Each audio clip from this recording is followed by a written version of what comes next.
नमस्कार मित्रों, स्वागत है आपका हमारे चैनल में। आज आपके समझ गीता का प्रथम अध्याय का पाठ और महत्व लाभ आपके समझ प्रस्तुत कर रही हूँ।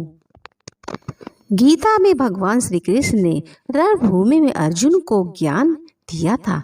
वह गीता में बताया गया है। गीता के कुल 18 अध्याय हैं और उन सभी का अपना अलग अलग महत्व है। आइए जानते हैं गीता के पहले अध्याय का महत्व। श्री गीता उपनिषदों का सार है।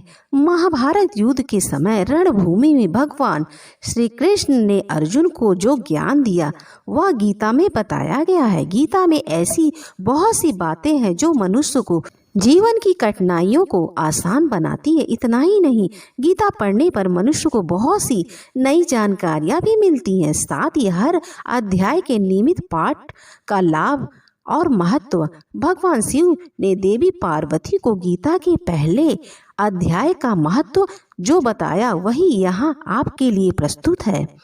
लेकिन गीता के पहले अध्याय के महत्व को जानने से पहले जान लीजिए श्रीमद् भागवत के प्रथम अध्याय की खास बातें।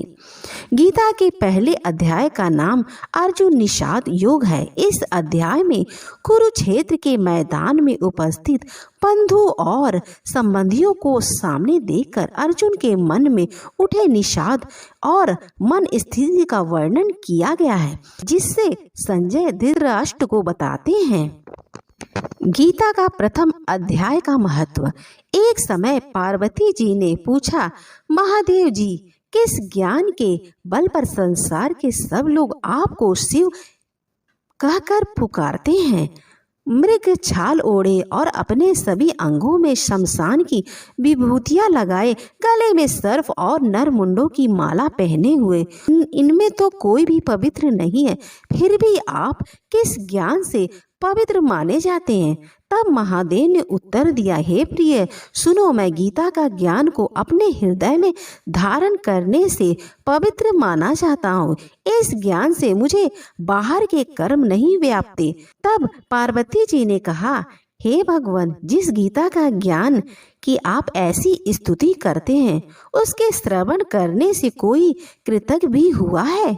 महादेव ने उत्तर देते हुए कहा कि इस ज्ञान को सुनकर बहुत से जीव कृतज्ञ हुए हैं और आगे भी होंगे। मैं तुम्हें एक पुरातन कथा कहता हूँ, तुम सुनो। एक समय पाताल लोक में शेषनाग की सैया पर श्री नारायण जी नैन मूंद कर आनंद में मगन थे। उस वक्त भगवान के चरण दबाती हुई लक्ष्मी जी ने पूछा, हे प्रभु, निद्रा और आलस तो उन पुरुषों को व्यापता है जो जीव तामसी होते हैं, फिर आप तो तीनों गुणों से अतीत हो, आप तो वासुदेव हो, आप जो नेत्र मूंद रहे हो से मुझको बड़ा आश्चर्य है। नारायण जी ने उत्तर देते हुए कहा, हे लक्ष्मी, मुझको तो निद्रा आलस नहीं व्यापता। एक शब्द रूप तो भागवत गीता है जो ज्ञान है, उसके आकार रूप है। यह गीता शब्द रूप अवतार है।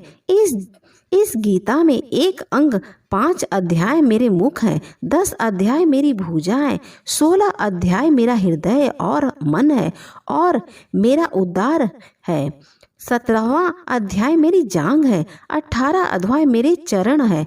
गीता श्लोक की मेरी नाड़ियां हैं और जो गीता के अक्षर है वो मेरा रोम है। ऐसा मेरा शब्द रूपी गीता ज्ञान है, उसी के व्यर्थ में हृदय में विचार करता हूँ और बहुत ही आनंद प्राप्त होता हूँ।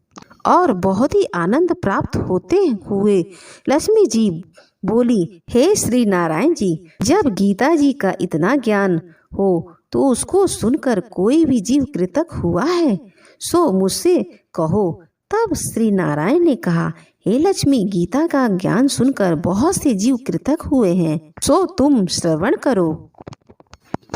एक व्यक्ति था जो चंडालों के कर्म करता था और तेल नामक का व्यापार करता। उसने एक बकरी पाली। एक दिन वह बकरी चराने के लिए वन में गया और वृक्ष के पत्ते तोड़ने लगा। वहां उसे एक सर्प ने डस लिया, जिससे वह मर गया। मरने के बाद उसने बहुत से नरक भोगे और फिर उसका जन्म बैल के रूप में हुआ। उस बैल को एक भिक्षुक ने मोल लिया।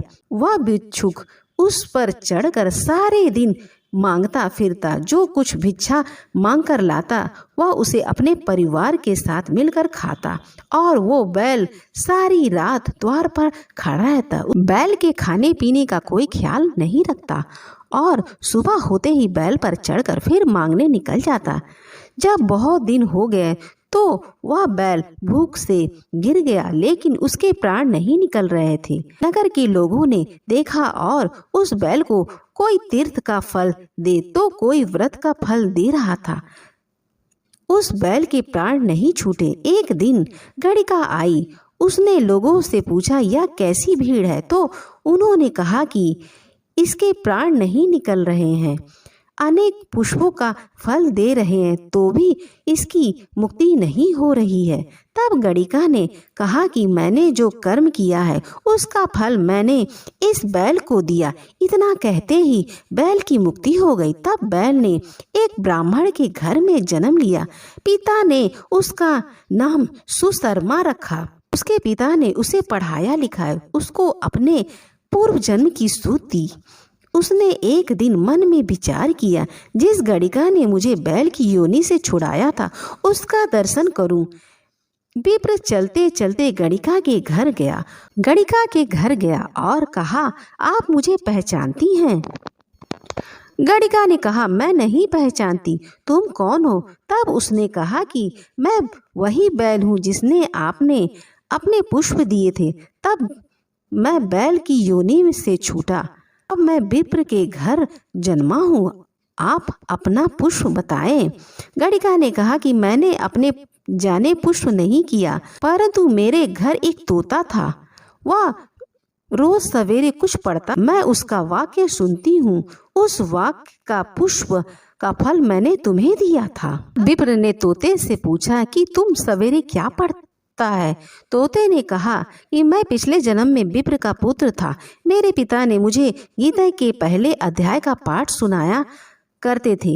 एक दिन मैंने गुरु से कहा कि मुझको आपने क्या पढ़ाया? तब गुरुजी ने मुझे श्राप दे दिया कि तू तोता बन जा।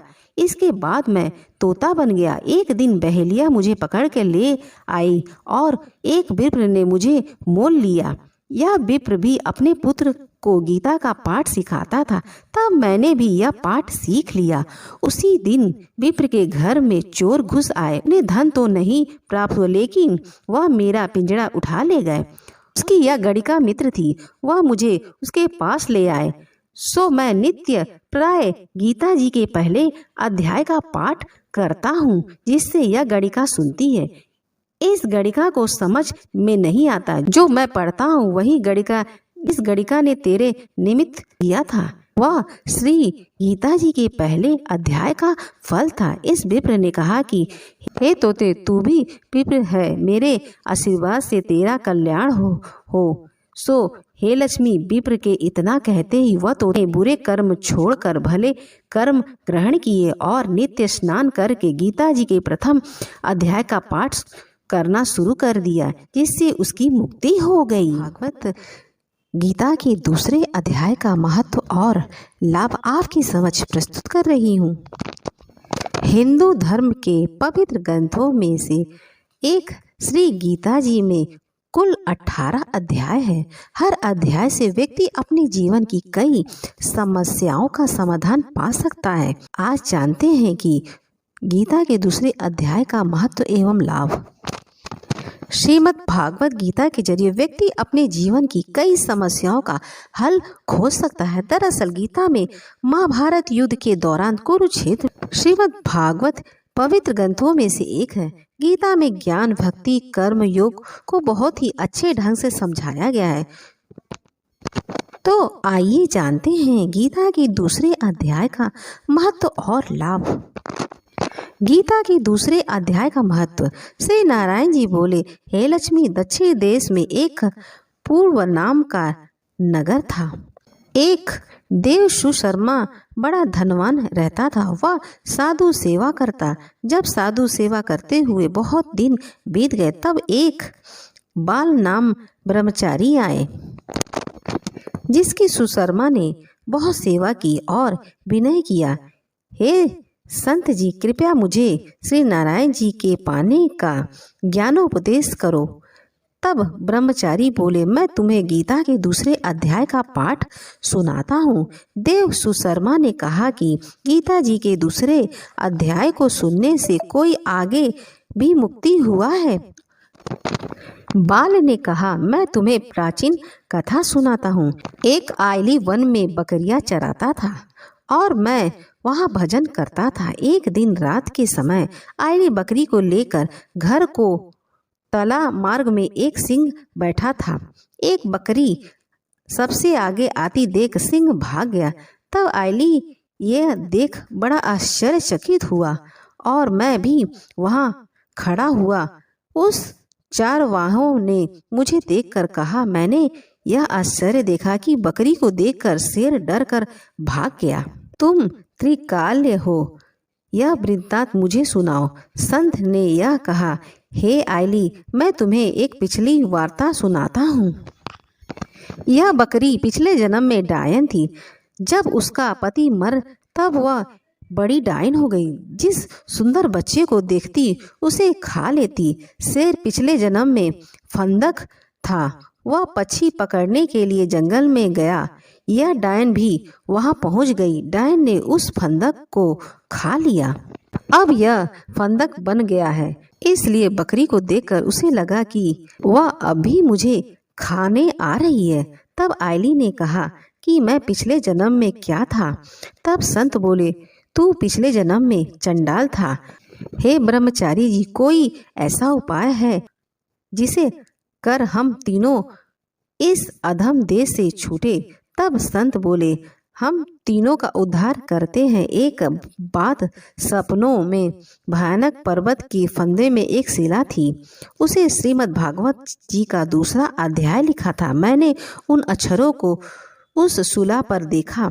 अब मैं तुम्हें मन वचन कर्म एकाग्र करके सुनाता हूँ, तुम श्रवण करो। संत ने जब गीता जी के अक्षर सुनाए तो उनको सुनाते ही तुरंत आकाश से विमान आए और उन तीनों को विमानों में बैठकर बैकुंठ लोक ले गए। भागवत के तीसरे अध्याय का लाभ और महत्व आपकी समझ प्रस्तुत कर रही हूँ। श्रीमद् भागवत गीता तीसरा अध्याय में कुल 18 अध्याय हैं और हर अध्याय में जीवन से जुड़ी कोई न कोई सीख मिलती है। श्री गीता जी का पाठ करने से व्यक्ति के जीवन की कई परेशानियों से छुटकारा पा सकता है। आज हम आपको गीता के तीसरे अध्याय का महत्व बताने जा रहे हैं।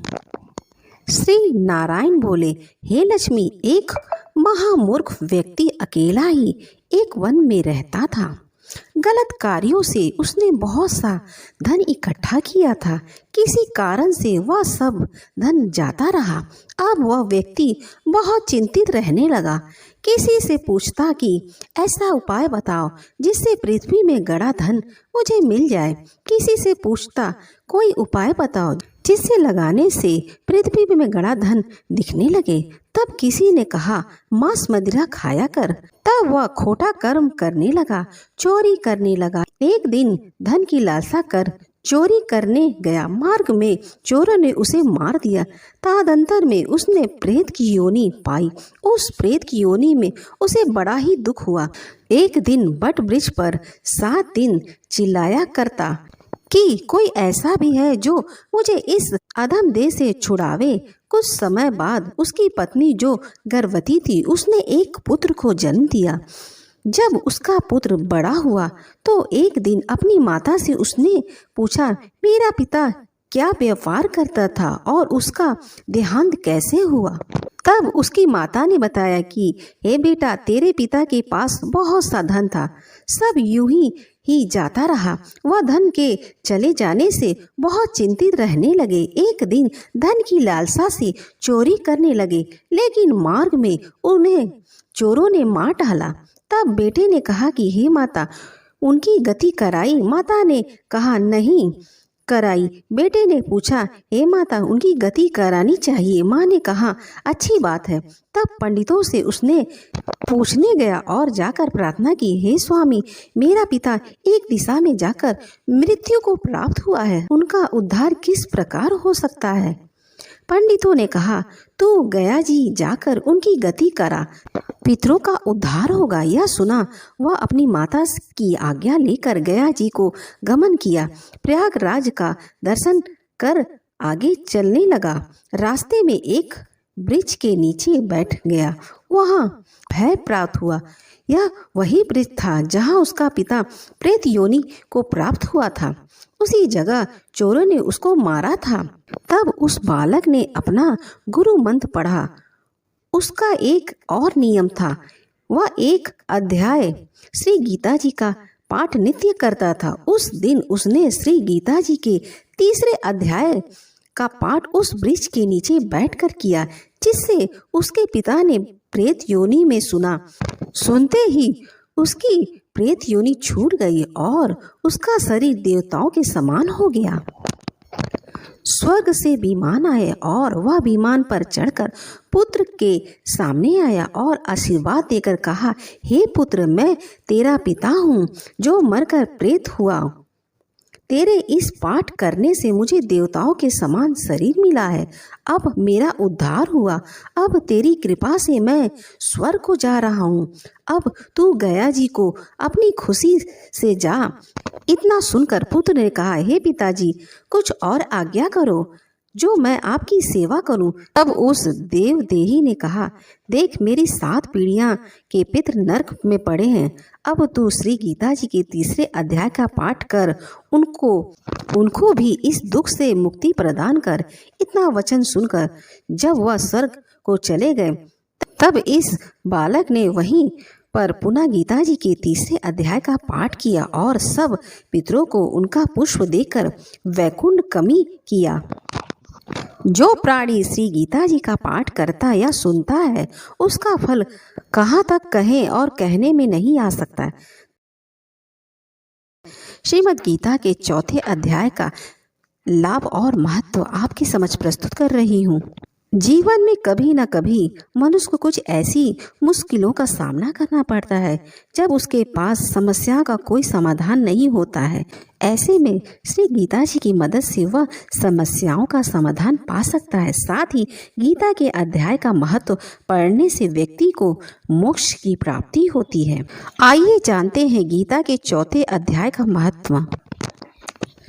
लक्ष्मी जी ने पूछा, हे स्वामी, श्री गीता जी के पाठ करने वाले को छूकर भी कोई जीव मुक्त हुआ है? तब श्री नारायण जी ने कहा, हे लक्ष्मी, तुम्हें मुक्ति की एक पुरातन कथा सुनाता हूँ। गंगा जी के तट पर एक काशीपुर नाम का एक नगर है। वहाँ एक वैष्णव रहता था। वह नित्य गंगा स्नान पर श्री गीता जी के चौथे अध्याय का पाठ करता था। एक दिन साधु वहां बैठ गया और बैठते ही उसको निद्रा आ गई। एक बेरी से उसके पांव लगे और दूसरे से उसका सिर लगा। वे दोनों बैरियां आपस में कोप कर पृथ्वी पर गिर पड़ी। उनके पत्ते सूख गए। परमेश्वर की इच्छा से वह दोनों बैरियां ब्राह्मण के 2 कन्याएं हुई।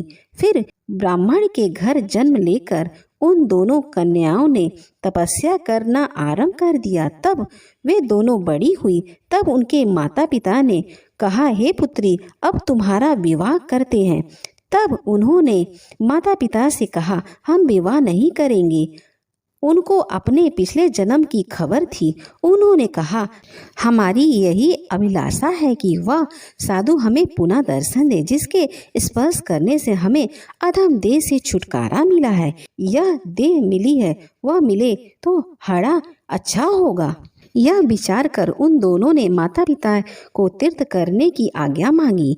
तब माता पिता ने उन्हें तीर्थ यात्रा करने की आज्ञा दे दी। तीर्थ यात्रा करती करती वह बनारस पहुंची तो वहां जाकर देखा कि वह तपस्वी बैठे हैं, जिनकी कृपा से वह बेरी की देह से छूटी हैं। तब उन दोनों कन्याओं के चरण वंदना की। साधु ने कहा, तुम कौन हो? कन्या ने कहा, हम पिछले जन्म में वेरियों की योनि में थे। एक दिन वन में तुमको बहुत धूप लगी, तब तुम बेरियों की छाया के तले आ बैठे। लंबासन होने से एक बेरी से आपके चरण लगे और दूसरे से आपके सिर लगा, तो उसी समय हम बेरियों की योनि से मुक्त हो गए। अब हमने ब्राह्मण के घर में जन्म लिया है और हम बहुत सुखी हैं।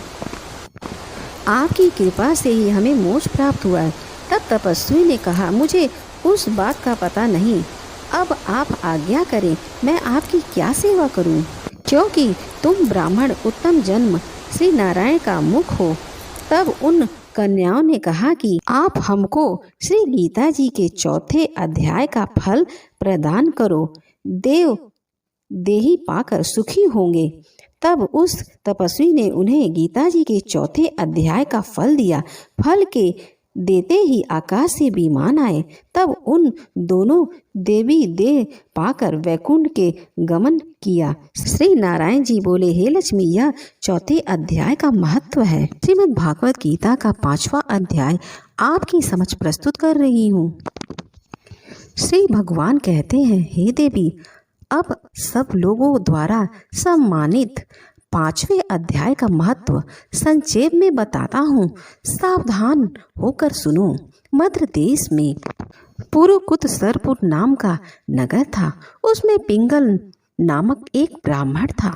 वह वेद पाठी ब्राह्मणों में विख्यात वंश में जो सर्वदा निष्कलंक था और उत्पन्न हुआ था, किंतु अपने कुल के लिए उचित वेद शास्त्रों का अध्ययन को छोड़कर ढोल बजाते हुए अब उसने नाच गाने में मन लगाया था। गीत नृत्य और बाजा बजाने की कला में परिश्रम करके पिंगल ने बड़ी प्रसिद्धि प्राप्त कर ली थी और उसी से उसका राजभवन में भी प्रवेश हो गया। अब वह राजा के साथ रहने लगा। स्त्रियों के सिवा और कहीं उसका मन नहीं लगता था। धीरे धीरे अभिमान बढ़ने से उच्च खल होकर वह एकांत में राजा से दूसरे के दोष बताने लगा। पिंगल की एक स्त्री थी जिसका नाम अरुणा था। वह नीच कुल में उत्पन्न हुई थी और कामी पुरुषों के साथ विहार करने की इच्छा से सदा उन्हीं की खोज में घूमा करती थी। उसने अपने पति को अपने मार्ग का कांटा समझकर एक दिन आधी रात में घर के भीतर ही उसका सिर काट कर मार डाला और उसकी लाश को जमीन में गाड़ दिया। इस प्रकार प्राणों से वियुक्त होने पर वह यमलोक पहुंचा। भीषण नरक का उपभोग करके निर्जन वन में गिद्ध बना। अरुणा भी भागंदर रोग से अपने सुंदर शरीर को त्याग कर घोर नरक भोगने के पश्चात उसी वन में सुगी हुई। एक दिन वह दाना चुगने की इच्छा से इधर उधर फुदक रही थी। इतने में ही उस गिद्ध ने पूर्व जन्म के वैर का स्मरण कर उसे अपने तीखे नाखों से फाड़ डाला। सुगी घायल होकर पानी से भरी हुई मनुष्य की झोपड़ी में गिर पड़ी। गिद्ध पुनः उसकी ओर झपटा। इतने में ही जाल फैलाने वाले बहेलिया ने उसे भी बाड़ों का निशाना बनाया। उसकी पूर्व जन्म की पत्नी सुगी उस झोपड़ी के जल में डूबकर प्राण त्याग चुकी थी। फिर वह क्रूर पक्षी भी उसी में गिरकर डूब गया। तब यमराज के दूत उन दोनों को यमराज के लोक में ले गए। वहाँ अपने पूर्व जन्म के पाप को याद करके दोनों भयभीत हो रहे थे। तदंतर में यमराज ने जब उनके घड़ित पापों पर दृष्टिपात किया तब उन्हें मालूम हुआ कि मृत्यु के समय अकस्मात झोपड़ी के जल में स्नान करने से इन दोनों का पाप नष्ट हो चुका था। तब उन्होंने उन दोनों को मनुष्य लोक में जाने की आज्ञा दी। यह सुनकर अपने पाप को याद करते हुए दोनों बड़े विस्मय में पड़ गए और पास जाकर धर्मराज के चरणों में प्रणाम करके पूछने लगे, भगवान, हम दोनों ने पूर्व जन्म में अत्यंत घड़ित पाप का संचय किया है, फिर हमें मनुष्य लोक में भेजने का क्या कारण है, सो कहिए। यमराज ने कहा, गंगा के किनारे वट नामक एक उत्तम ब्रह्म ज्ञानी रहते थे। वे एकांतवासी, ममता रहित, शांत, विरत और किसी से भी देश न रखने वाले थे। प्रतिदिन गीता के 5वें अध्याय का जाप करना उनका सदा नियम था। 5वें अध्याय को श्रवण कर लेने पर पापी पुरुष भी सनातन ब्रह्म का ज्ञान प्राप्त कर लेता है। उसी के पुष्प प्रभाव से शुद्ध चित्त होकर उन्होंने अपने शरीर का परित्याग किया था। गीता के पाठ से जिनका शरीर निर्मल हो गया था, जो आत्मज्ञान प्राप्त कर चुके थे, उन्हीं महात्मा की झोपड़ी का जल पाकर तुम दोनों पवित्र हो गए। तुम दोनों मनुष्य लोगों को जाओ, क्योंकि गीता के 5वें अध्याय के महत्व से तुम दोनों शुद्ध हो गए हो। श्री भगवान कहते हैं कि सबके प्रति सम्मान भाव रखने वाले धर्मराज के इस प्रकार समझाए जाने पर दोनों बहुत प्रसन्न हुए और विमान पर बैठकर वैकुंठ चले गए। अगर मेरी वीडियो आपको अच्छी लगी तो हमारे चैनल को सब्सक्राइब करें।